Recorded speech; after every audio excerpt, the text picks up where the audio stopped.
If you haven't heard about Anchor by Spotify, it's the easiest way to make a podcast with everything you need all in one place. Let me explain. Anchor has tools that allow you to record and edit your podcasts right from your phone or computer. When hosting on Anchor, you can distribute your podcasts on listening platforms like Spotify, Apple Podcasts, and more. It's everything you need to make a podcast in one place. And best of all, Anchor is totally free. Download the Anchor app or go to anchor.fm to get started.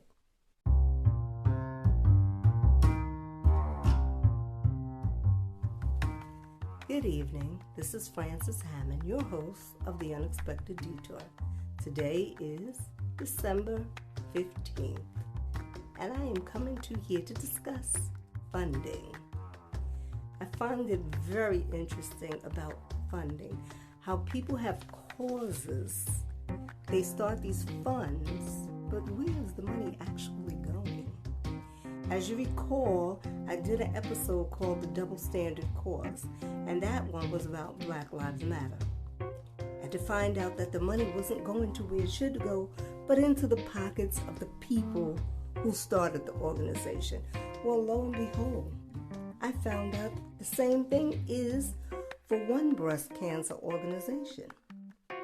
And I was floored to find out that 20% of their funds, it only goes to breast cancer.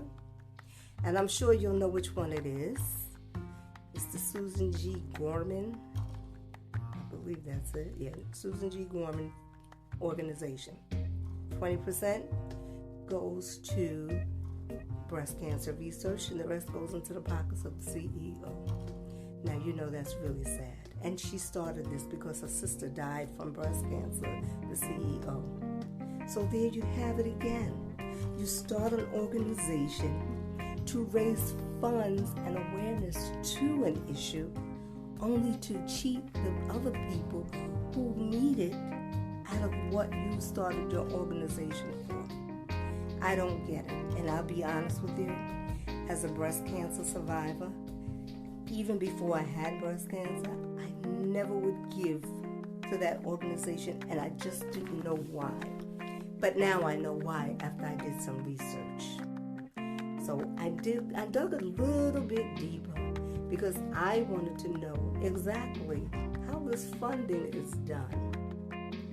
So I'm reading and I saw these words, and it reminded me of when I was doing when I had studied for my life insurance exam, and the word mortality came in there.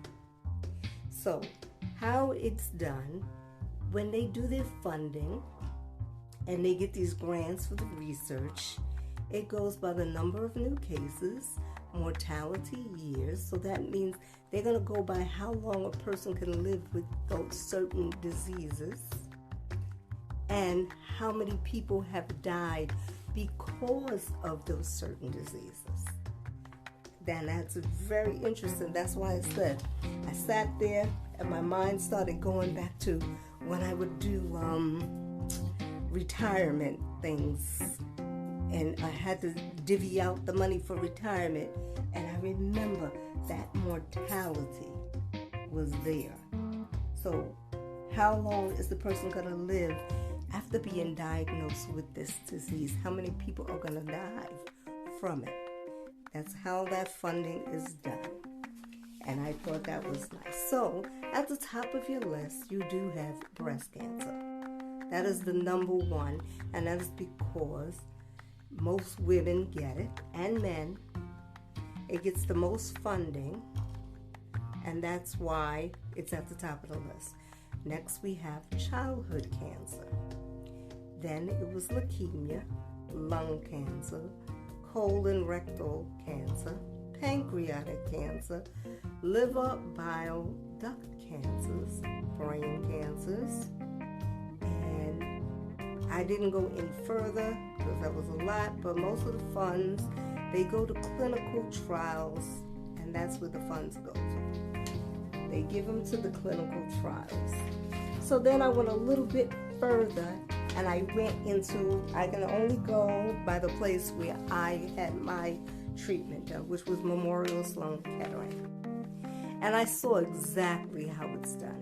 So they get a grant, and it's a certain amount of money, and these grants are not just given to them. They have to actually write for a grant, and they have to say what it's for, how it's going to be used. It's allocated to different departments, so you will have your doctors, your scientists, your research department. All these people are going to get a certain amount of money. And then your clinical trials. And this is where all this money is going to. But to find out that the most popular one out there that collects the money, has breast cancer walks, is not doing their part, was very, very disheartening. Very. So then I went a little deeper, and I said, let me see if I ever wanted to give to an organization, which ones are doing what they're supposed to do. So then I came up with the organizations that they tell you, if you're going to give to these organizations. So one of them, the first one was called Live Strong. That was the first one. The second one was the American Institute for Cancer Research. The next one was the Gilder Club, Cancer Support Community, and the American Cancer Society. So those were the top 5 at the top of the list, telling you where you could give your money. And if you go and you research them, these places, you'll see how the funds are allocated. So Memorial Sloan Kettering, they show just where each amount goes to, for what treatment it's gonna go to. So that is how I really started. But it was just that it's just so disheartening when people start these funds and the money is not really going to where you think it is. And it's like you're giving money to put in somebody else's pocket, and they're not doing what they need to do with those funds. So you're using people, and you're taking advantage of somebody's kindness. The only organization I didn't get a chance to look up was the Avon one, because Avon does it too, where they have these walks and they collect the money, and prayerfully the money is being given to the places that it needs to be given to. And that is to breast cancer, because they do this, and they're one of the other ones that do it, the fundraising. So then I had to go a little bit further, and I wanted to look up the hospitals to go to. I wanted to see what hospitals would people go to, because I remember when I first started on my journey, I signed up for Cancer Care of America. And I don't recall if I talked about it in the beginning when I signed up for it. And I went to see one of my doctors, and the first thing he said to me is, "You don't want to go there." And he said, "You don't want to go there because you've never heard of these doctors." That's number one. And number two, you have to travel to get there. That's another thing about that one, the Cancer Care of America. You travel there, you pay for your hotel, you pay for food to eat, and you pay for parking. Now, that's one time. Then you have to come back for treatment. I would think all that back and forth is a little bit toxic on somebody who is dealing with cancer. Mentally, emotionally, and physically, it's very, very toxic. So I'm glad I didn't go there, but they were more than happy to take me, especially since I had insurance. They were very happy. So I found these 10 hospitals. There were really more, but I'm going to give you the top 10 hospitals that were listed to go to for cancer. The first one was MD Anderson Cancer Center located in Houston, Texas. The second one, Memorial Sloan Kettering Cancer Center, which is located in New York, New Jersey. The Mayo Clinic, Phoenix, Arizona, Jacksonville, Florida, and Rochester, Minnesota. The fourth one, Johns Hopkins Hospital in Baltimore, Maryland. Dana-Farber in Boston, Massachusetts. Cleveland Clinic in Cleveland, Ohio. UPMC Presbyterian Shady Side, Pittsburgh, PA. H. Lee Moffitt Cancer Center in Tampa, Florida. Massachusetts General Hospital, Boston, Massachusetts. And Northwestern Memorial Hospital, Chicago, Illinois. Those were the top 10 hospitals to go to if you have cancer and you want treatment. So I suggest, if you do have it or you're diagnosed, to do your research. Do your research seriously.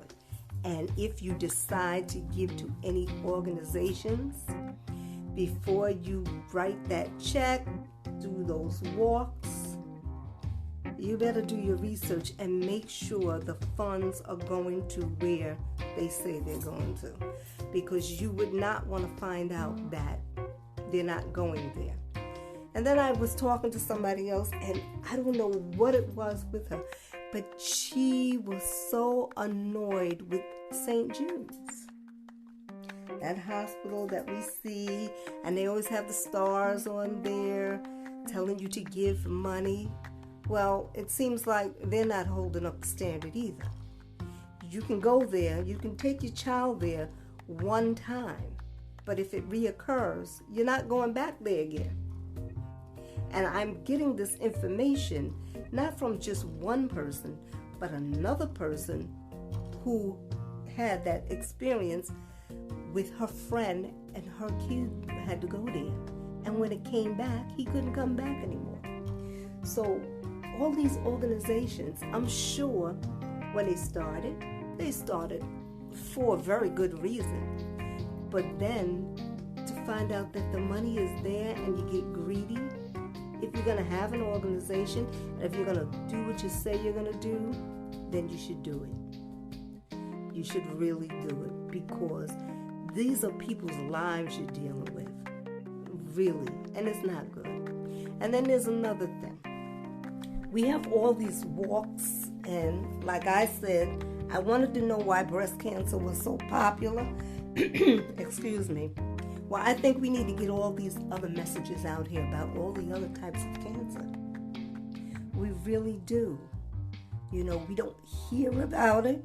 Excuse me, but if we make some noise about it, and you had all these walks and commercials, all these other things going on that you see them doing for breast cancer, they will be equally funded too. Because as life goes on, mortality rates seem to be getting lower, even though they have all this research going on. So, with my suggestion, I think we all need to come together and just stand up for cancer. No matter what type it is, we have to stand up for it. And we have to bring awareness to it.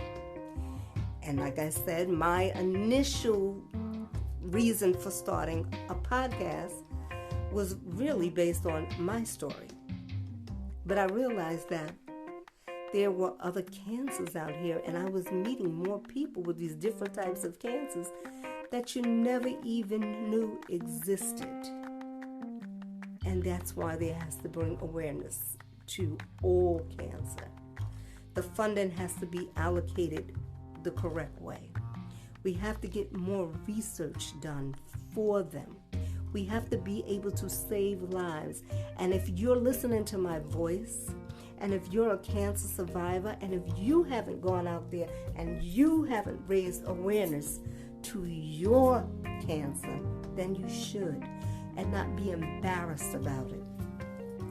it's more embarrassing to not say anything than to bring awareness to what you have, knowing that you had something that your life could, your testimony could help somebody else's life. So I hope we all stand up for the cause and fight cancer. Have a good night.